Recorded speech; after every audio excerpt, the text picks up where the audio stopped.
중국에서도 촬영하시느라고 고생했는데 여기서도 또 촬영하느라고 고생합니다. 감사합니다.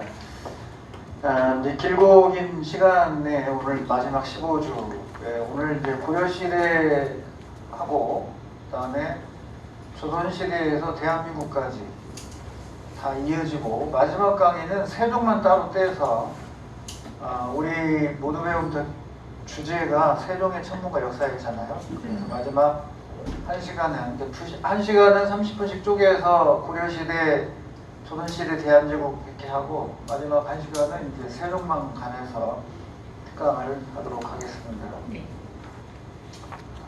지난 시간까지 우리가 단군조선 때 한덕무기와 또 단기고사 이걸 이용해서 천문기록을 살펴봤고 그 다음에 삼국사기에 나와 있는 천문기록을 가지고 또 역사와 접목해서 살펴봤는데 이번에 이제 고려시대로 넘어왔습니다. 어느덧 하다 보니까 고려시대는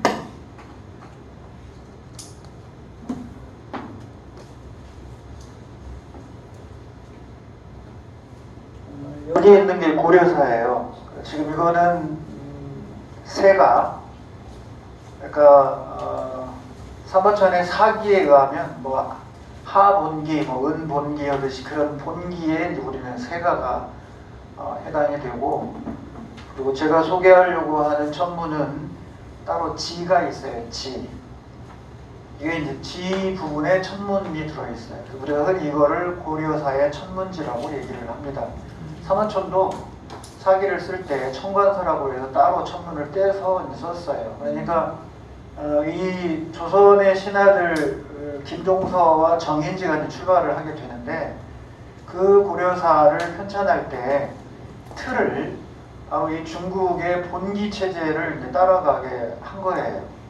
그래서 열전도 있고 이렇게 지도 있고 이런 체제가 바로 그건데 이 책은 북한에서 발행한 거거든요.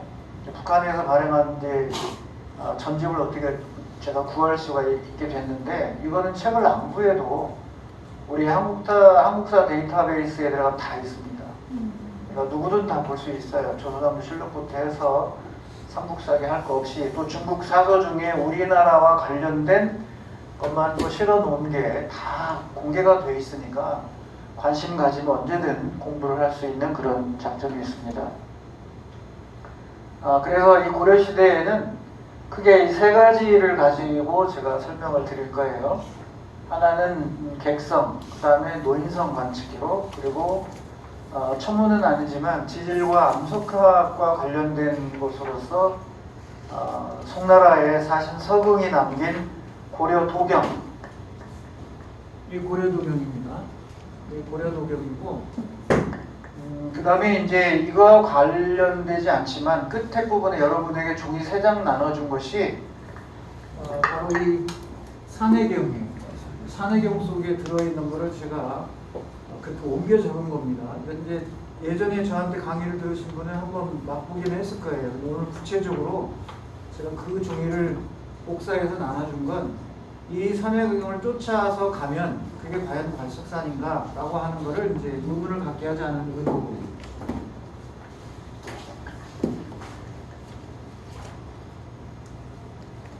고려사 편찬의 자세에 대해서 우리가 인터넷을 검색하면 뭐 고려사 나올 거 아니에요. 고려사에 대한 일반 기회도 나올 텐데 이 북한에서 편찬한 이 책에 보면은 앞에 그 북한 사회과학원 고전연구소에서 편찬했다고 되어 있는데 이거를 편찬할 때 앞에다가 이제 이분들이 취지를 써요. 편찬하는 자기들이 어떤 변을 논하는데 거기 이렇게 이제 얘기를 한 거예요.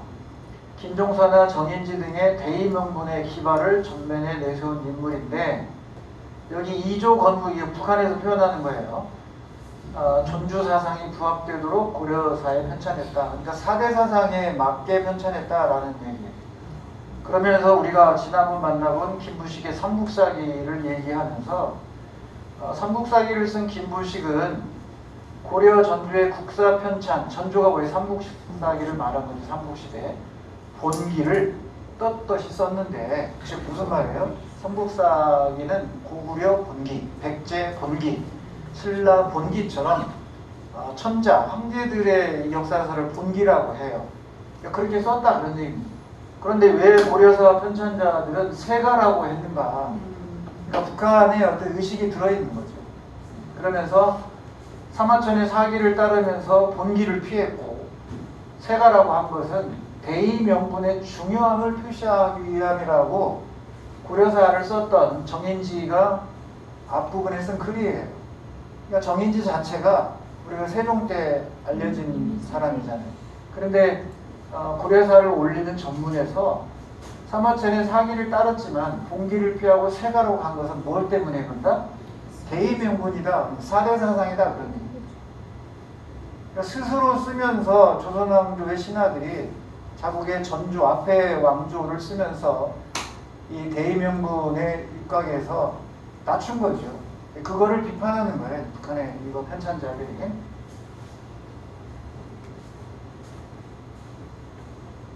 여기 또 이제 뭐가 나오냐면 우왕, 창왕이 공면왕 뒤를 이어서 16년 왕노를 했는데 왜 한서의 왕망전의 본을 따랐는가?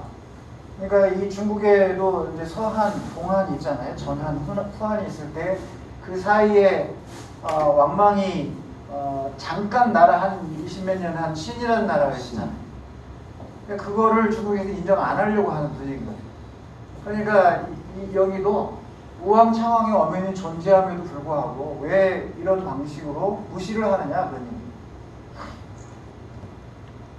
그 다음에 또 하나, 중국 역대 왕조 연호 사용은 공문서 기록에 그쳤고 고려 시대에 실질적으로는 자기들이 연호를 쓴 황제 국가였다라고 하는 걸 강조하는 거예요, 고려가. 그리고 고려는 외침을 단호히 물리치고 자주적인 국가로서 지위를 확고한 나라라고 하는, 그러니까 이 조선왕조 전에 고려라고 하는 왕조를 북한에서 어떻게 바라보고 있는지를 지금 보여주고 있는 모습이에요.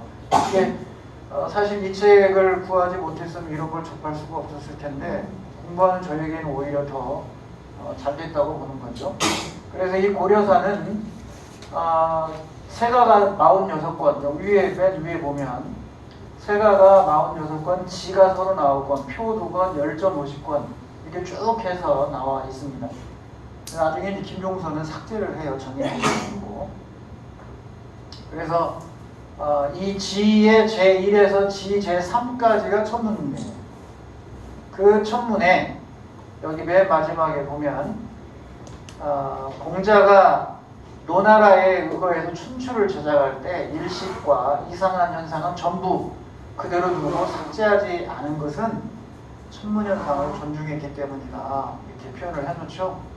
그래서 이 천문현상이라고 하는 것은 우리가 지난 14주 동안 와봤지만 천문이라고 하는 건 황제의 권한이기도 했고 그만큼 중요했어요. 그러니까 삭제하지 않고 그대로 다 이것은 포함시켰다고 하는 이야기고, 앞에 보면 복기시부터 하늘을 보고 땅을 관찰했고, 황제는 앞날의 날짜를 추산했고, 요임금은 날과 달의 운행을 추산했고 쭉 나오죠. 순임금은 성기옥형, 저런 혼천이 같은 걸 만들어서 7정, 월화수목금토일 7정을 말합니다. 그거를 정리했다.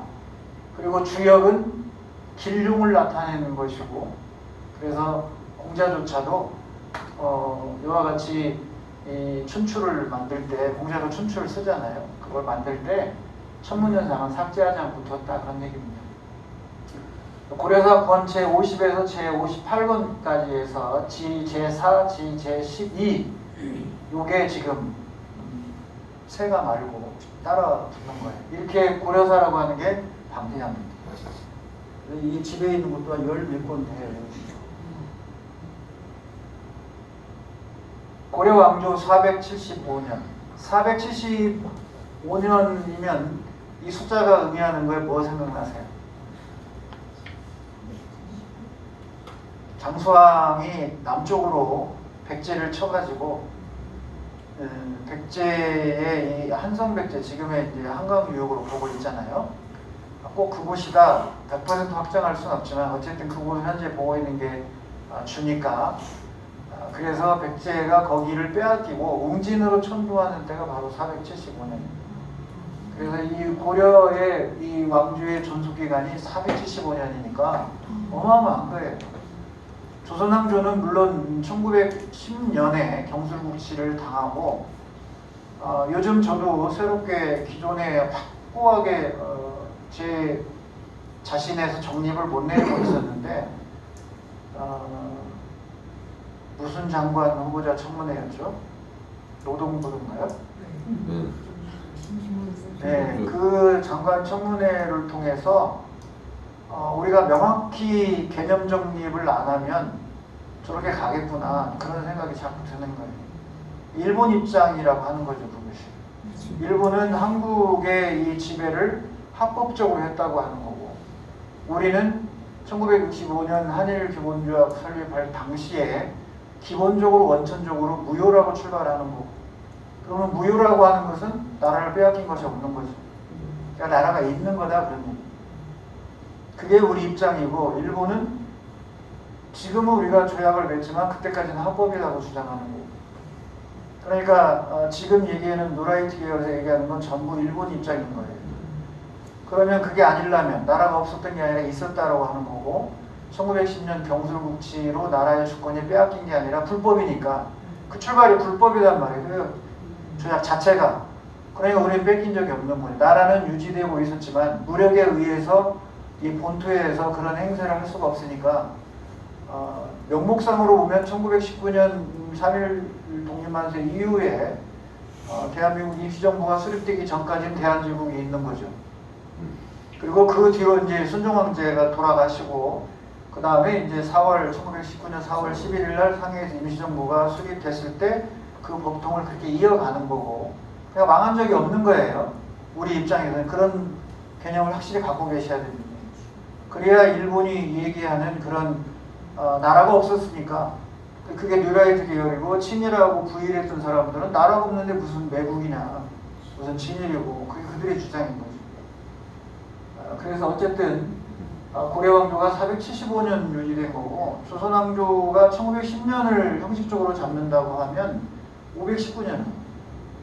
전 세계 어디에 남아 이 정도는 없을 거예요. 그 시대의 근대로 보면. 어쨌든 일식기록이 132회 등장한다고 하고, 근데 제가 보기엔 더 많은 것 같은데 정리해 놓은 거 보니까 오행성이 다른 별에 접근하는 것들, 그러니까 형옥성이라든지 세성이라든지 전성, 진성 이런 오행성이 뭐에? 다른 별에 접근하는 것들. 행성이 가잖아요. 가면서 어디 별 옆에 간다 그러는 거예요. 그런 현상들을 담아놨고, 각종 별들의 이상한 현상 이런 것들을 만들어 모아서 천문지를 만들었다는 거고, 제가 이제 천문지를 뒤지면서 첫 번째 천문 기록은 뭘까 그걸 찾아봤는데 1009년에 나오는 태양빛깔에 대한 표현이 나오더라고요. 그래서 태양의 빛깔이 분홍막을 칠하고 같았다, 이런 기록이 이제 첫 번째 등장을 했고, 그 다음에 현종 12년에 보면 개축일에 달이 토성에 접근했어요. 그리고 화성에 광채가 없어졌어요. 이 결과를 제가 천문 프로그램으로 이제 불렸어요. 사무장님 불을 좀 꺼주실래요? 다 끄지는 말고요. 다 끄면 어두우니까 이쪽은 놔두고 내가 얼굴이 시커멓게 나오더라고요. 네. 자, 지금 보면 여기 나와 있는 게 이게 달이고 옆에 토성이에요. 그러면 이게 지금 1012년 4월 10일 4시 50분쯤이네요. 보니까 4시 50분쯤이니까 이 기록이 사실인 거죠. 토성이 달 옆에 붙었잖아요. 그러니까 4월 개축일이 언젠지 모르지만 여기 돌려보니까 4월 10일이 나오고 새벽 남서쪽 하늘에서 4시 50분 이렇게 달이 토성 옆에 가서 붙어있는 거예요. 그 다음에 1053년에 화성이 저성자로 들어갔다. 7월 임자일에 화성이 방성자에 접근했다. 자, 여러분 천성열차군을 꺼내서 방수 찾아요. 방수는 어디예요? 각항, 저방, 신미기 할 때 어떤 자리? 그러면 정갈 자리의 출발이 방수잖아요. 네, 이제 아주 보기 좋아요. 훈련이 잘 되셔서 정갈 자리 쪽을 찾으시면 돼요. 정갈 자리에 방수, 심수, 미수, 방수, 심수, 미수 자리. 자, 그러면 예, 방 찾았어요? 네, 이제 대화가 되네요. 그러면 보여드리겠습니다. 자, 보세요. 이게 지금 뭐예요? 정갈 자리죠? 네. 여기가 궁수 자리 보이잖아요. 네. 그런데 이 정갈 자리에 4개가 방수죠? 네. 3개가 심수고, 네. 이게 미구잖아요. 네. 미구. 네. 그런데 아까 기록이 7월 임자일 화성이 방성자에 접근했다고 그랬어요. 방성자. 자, 근데 여기가 방이니까 하나, 둘, 셋, 4개인데 화성이 붙었죠? 화성이 붙었잖아요. 이 네. 방수에. 이 기록이에요. 그러니까 고래사 천문지를 제가 이렇게 돌려보면 다 맞아요. 다. 그러니까 이 지금으로부터 1000년도 더 된 이 천문 기록, 고래사 천문지에 있는 것들이 지금 화성이 이거 화성 보이잖아요. 여기 화성. 이거 화성이거든요. 그 옆에가 방수에 이렇게 딱 붙었잖아. 그러니까 방자에 접근하였다. 저 기록을 설명해 주기 위해서 프로그램을 여기다 맞췄을까요? 그건 아니잖아요. 그래서 1054년 7월 30일 화성이 방수에 접하였다. 실제하는 거다. 자, 이제 객성 수련과 그 실체를 증명합니다. 문종 27년 8월 정축일 날 금성이 낮에 나타났다. 뭐예요? 태백주연이죠. 삼국사기에서도 나왔던 태백주연이 여기서도 등장합니다. 객성이 동벽성 남쪽에 나타났다. 자, 천상열차 분야 지도에서 뭐를 찾아요? 동벽. 규류, 이묘, 필자삼 전이 뭐예요? 두녀, 허임실벽. 두녀, 허임실벽. 남두육성. 남두육성에서 찾아서 돌아가요. 네, 좋아요. 남두육성에서부터 두녀, 허이실벽. 2개짜리 나란하게 있는 게 실수 벽수예요. 네. 페가수스. 네. 오늘 저녁에 페가수스 보입니다. 그 2개 있는 게 실수 벽수잖아요. 네. 그 벽이 동벽이에요. 실명. 동벽 보이죠? 네. 그러니까 뭐라고 그랬어요? 객성이 동벽성의 남쪽에 나타났다. 그 남쪽, 아래쪽으로 나타났다 그랬더니 어딘가. 이거를 우리나라 천문학자들이 찾아냈어요. 실제로. 그 다음에 1년 뒤에 객성이 또 나타났어요. 근데 크기가 모과만 했다. 크기가. 그 기록이에요. 자, 이게 이제 고래사 천문지의 본래 이제 한문판 본 거고. 그래 보면 여기에 보세요. 8월 정축, 태백, 주현 보이죠? 그 다음에 객성현, 우 어디에? 동벽성 남 보이죠? 그 다음에 이쪽에도 보면 이제 다음 1년 뒤에 7월 경신, 객성현, 동벽성 남.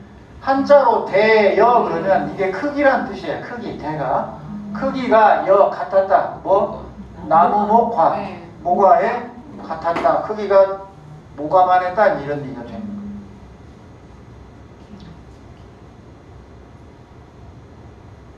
그래서 지금 제가 찾아보라고 하는 것 중에 요 2개. 여기가 지금 규잖아요. 네. 규로 이묘 간다면. 그러면 여기가 지금 남두육정이잖아요. 두, 우, 녀, 허, 위, 실벽 되지. 네. 여기가 동벽이니까 이 남쪽에 나타났다 그런 얘기. 근데 이 자리가 현대 자리는 뭐냐면 물고기 자리예요. 가볼게요. 자, 그래서 이거를 2005년도에 우리 고천문학의 전문가인 양홍진 박사를 포함해서 조세영 경북대, 그 다음에 박영국 고등과학원 박장범 선생님이 누군지 아시죠? 하늘의 세계문 우리 역사를 쓰셨던, 당시 책 쓸 때 서울대학교에 아마 근무하셨던가, 그 기간 잘 모르지만 서울대학교에 근무를 하셨어요. 그래서 물병 자리에서 신성의 폭발임을 확인했다 그런 얘기. 그러니까 1073, 74년에 고려사 천문지에 있는 객성이 나타났다고 하는 것은 실제한 거다. 그럼 지금까지 제가 몇 가지 천문의 현상들을 프로그램과 이렇게 또 우리 현대 천문학자들이 증명을 해보이는 것처럼 고려사 천문지의 기록이 다 맞는 거잖아요. 그래서 이 자리입니다. 이 자리.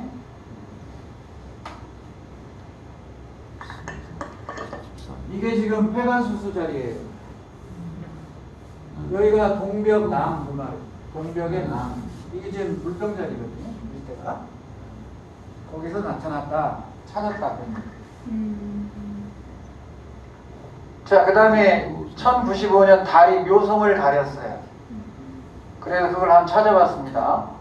그랬더니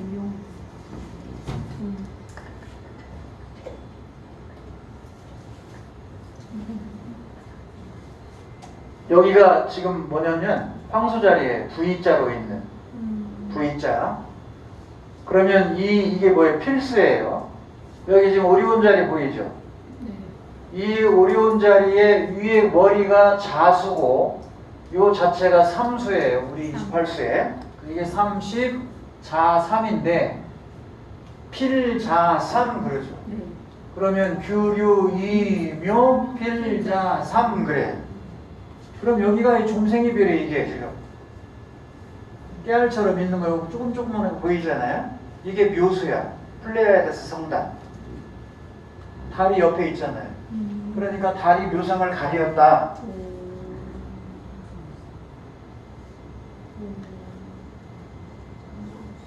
시간만 많으면 뭐 다 뒤져보겠지만 보통 일이 아니잖아요. 혼자 그거 다 하고 있을 수도 없고. 자, 그 다음에 이제 제가 여러분들에게 단톡방에다가 고려의 서경이 어디냐. 우리는 그냥 고려 서경하면 지금 북한의 평양으로 그냥 다 외우고 있어요. 이게 아주 문제다 그런 얘기. 그럴 수 있어요. 그렇게 배웠으니까. 그런데 아닐 수도 있다 그런 얘기. 제가 늘 얘기하는 게 역사의 기록이 100% 사실을 담고 있는 건 아니다. 그래서 늘 여지를 둬라. 그래서 제가 동영상을 보라고 한 거예요. 그 유튜브에 나오는 영상이 다 신뢰할 수 없는 건 그게 아니잖아요. 그거 보면 다 사료를 근거로 얘기하는 거죠. 그냥 어느 한 사람이 개인의 감정으로 얘기하는 게 아니다. 다 사료를 근거로 얘기하는 거니까 그런 걸 토대로 나름대로 얘기하는 분들의 그런 유튜브의 방송은 연구 결과 하는 거죠. 아무것도 안 보고 막 썰만 푸는 그건 볼 것도 없지만은 모두 하나에서 열까지 다 사료와 근거를 대서 얘기한다고 하면 봐야 됩니다.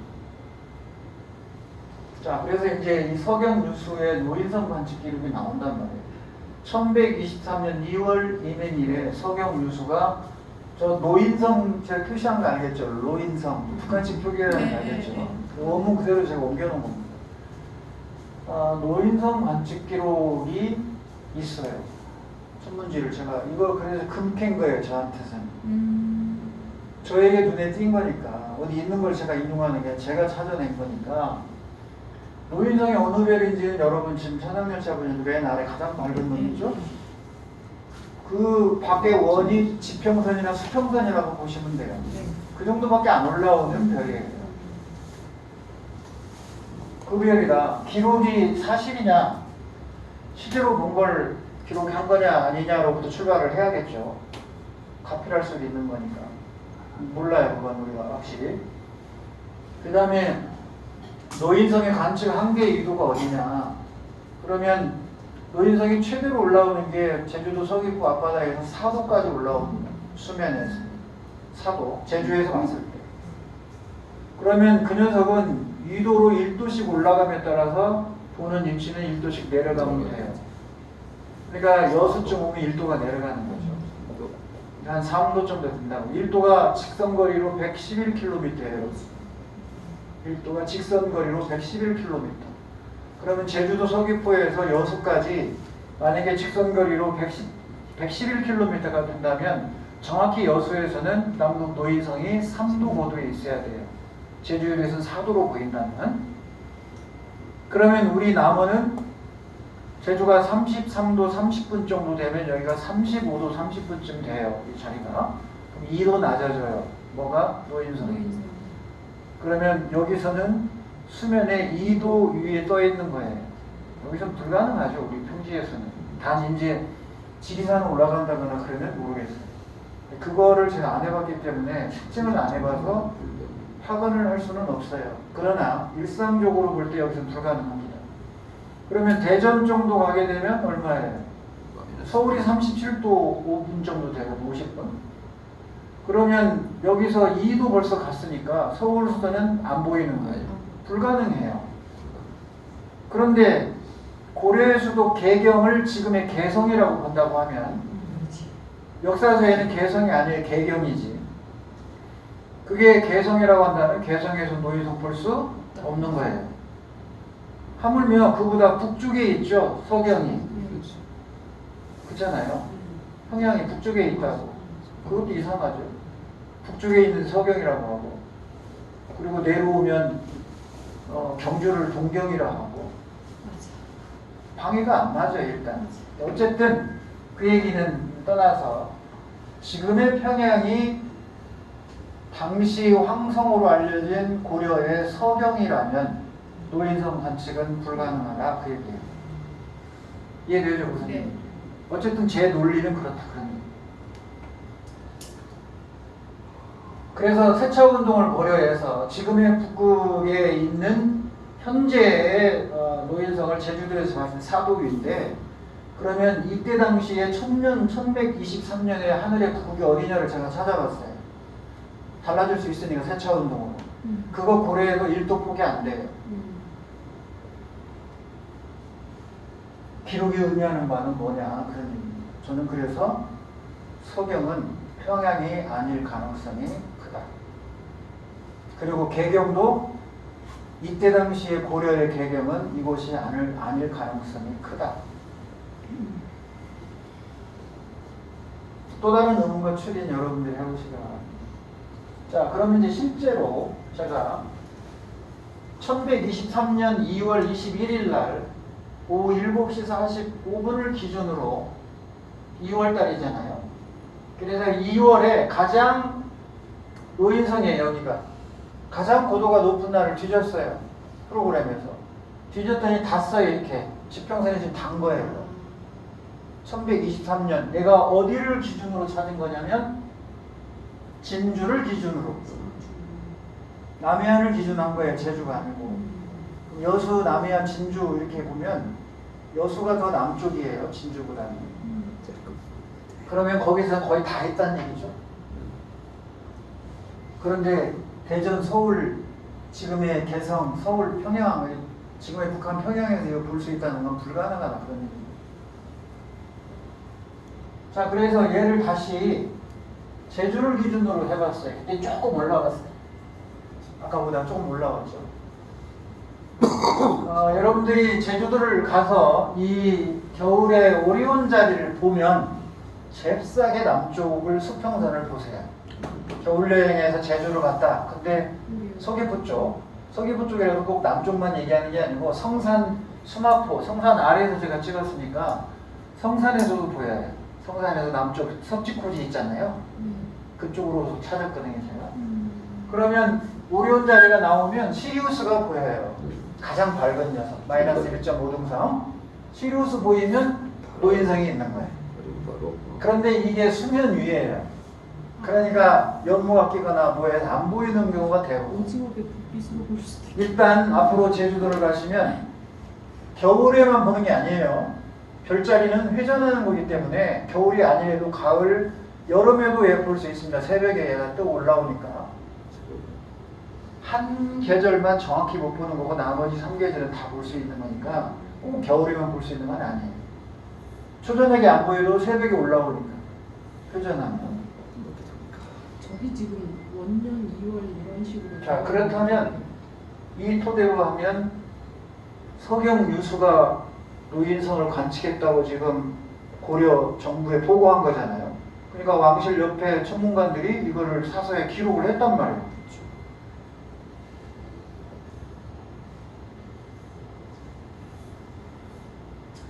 2월 이민일에 실제로 뒤져보니까 노인성은 일단 최대 고도에 위치를 하고 있습니다.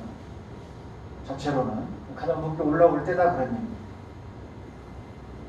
그러면 이게 석영주소가 보고한 게 사실이라면 무엇이 문제인가? 위치가 아니고 사실이라면 소경이 아닌 거지, 평양이. 그죠? 이건 뻔한 거예요. 과학적으로 접근하는 거니까. 글쎄요, 높은 산에 올라가서 관측했다면 또 모르겠어요. 또 아주 높은 산에 올라가면 또 그 어느 정도 상쇄가 되니까. 어쨌든 1123년 석영은 지금의 평양이 아니라 이 노인성 관측 기록이 사실일 때 37도 46분 이내에 평양이 존재해야 된다. 즉 석영이 존재해요. 평양이라는 말을 빼고 석영이라고 바꿔야 되나? 석영이 존재해야 된다. 사실이 아니라면 뭐일까? 잘못 판단해서 노인성으로 오인할 수 있다. 근데 노인성은 워낙 밝은 별인데다가 원래 또 오랜 옛날 또 관측되어 온 별이에요. 그러니까 천문학자들이 이걸 실수할 일은 없다. 그런 얘기. 아까 보세요. 앞에서 쭉 봐왔잖아요. 화성이 방수해 왔다거나 뭐 이런 기록들이 정확하게 맞아 떨어지는데 여기에 천문학자들이 실수로 노인성이 아닌 걸 노인성으로 잘못 판단해서 적었다고 하는 건 합리적이지 않은 것 같아요. 제가 볼 때는. 자, 그래서 제가 이제 이 의문점을 가지고 고려 도경에 들어있는 송나라 사신이 와서 직접 고려의 개경을 보고 기록한 글. 우리 사세에 고려 개경을 자세하게 자연이 어떻고 무엇을 이루어지고 이런 건 없어요. 그런데 이 사신이 왔다 가면서 그걸 기록을 묘사를 잘 해놨다고 말이에요. 그러니까 귀중한 사료가 되는 거지. 그래서 잘 보세요. 이 1123년 뒤에 32년 뒤죠? 바로 이 묘청에 뭐가 나와요? 묘청에 난이 나옵니다. 뭐를 주장하다가? 석영천도. 석영천도예요. 평양천도가 아니고 석영천도를 주장하면서 그래서 석영이 바로 이 묘청에 있는데 이게 어디냐? 그 현재 북한의 개성에 있는 곳이 개경이라면 멀지 않은 곳에 석영이 있는 거잖아요. 평양에. 고작 그 길로 옮기겠다고 그랬을까? 그런 의문점을 가질 수가 있어요. 합리적인 의심을 해볼 수가 있어요. 그리고 나서 우리 역사의 최대 역적 중에 하나가 이 최탄입니다. 이 최탄이라고 하는 사람이 몽골에게 북계의 54성, 그 다음에 자비령 이북의 황해도 6성을 통틀어서 몽골에다 바쳐요. 아주 유명한 역사입니다. 그래서 저 북계 54성이 어디냐? 이 어마어마한 성이죠. 성으로 54개 성이니까. 그리고 여기에 황해도라고 표현이 되어 있는 황해도 6성. 그래서 제가 연결해 보는 거예요. 어느 시기에 과연 지금 북한의 개성으로 인식되어서 왔을까? 그리고 1392년